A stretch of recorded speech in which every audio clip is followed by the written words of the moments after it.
Hey everyone, my name is Nathan Thwaites, and this is my Physics 2 Lab 1 lab report for charge tapes. The purpose and setup The purpose of this lab was to measure excess charge on tape using experiments and computational modeling.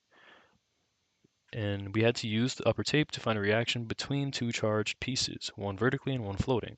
For the setup, we used materials such as clear tape, 2 to be exact for U tapes, and then 1 to 2 for a base tape to help with getting the electric the electric field. And we also used a ruler to help measure everything, books to look at the reactions later, and a flat surface to do everything. The key question we had to answer was how much charge does an everyday object, in this case the tape, hold? Expectations, we predicted the two tapes would initially repel due to like charges. For the second part of the experiment, we expected a slight movement due to the charge of the tape as well. And as you can see here, we have in some of the pictures from like what we had to do in terms of getting the actual charge on the tapes themselves. In terms of data collection, the length of each tape was around 20 centimeters. The mass of the tape was measured to be roughly around 14.14 grams. And then we also took into account some other, like Newton's second law for gravitational force. And then we also calculated the area of the tape as well. The theories and equations that were needed for this lab, we had to solve for the charge Q, and we had to convert the number of electrons, which is n is equal to Q divided by E. And then assumptions that we had to use, the point charge approximation, equal charge in each tape, and even distribution along tape. And we also ignored air resistance. Now for the computational modeling with our code, we use a glow script, and we simulated two charge tapes floating. And we used the function for electric field from lab 0. So here's all the code here. And then you can also see the function for the electric field as well here at the bottom. And we calculated the electric fields for each one, utilizing some of the data collection from earlier. So then the results and insights.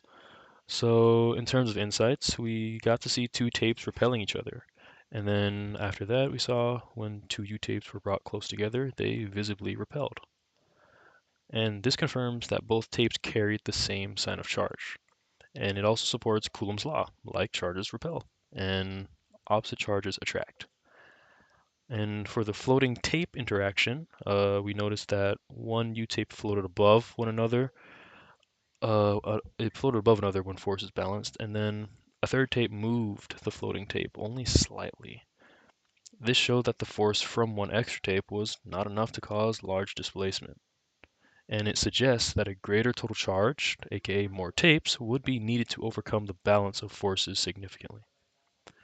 In terms of results, we calculated a charge per tape to be around roughly 9.777 times 10 to the negative 9 electrons, and the number of excess electrons to be typically 6.1 times 10 to the 10th.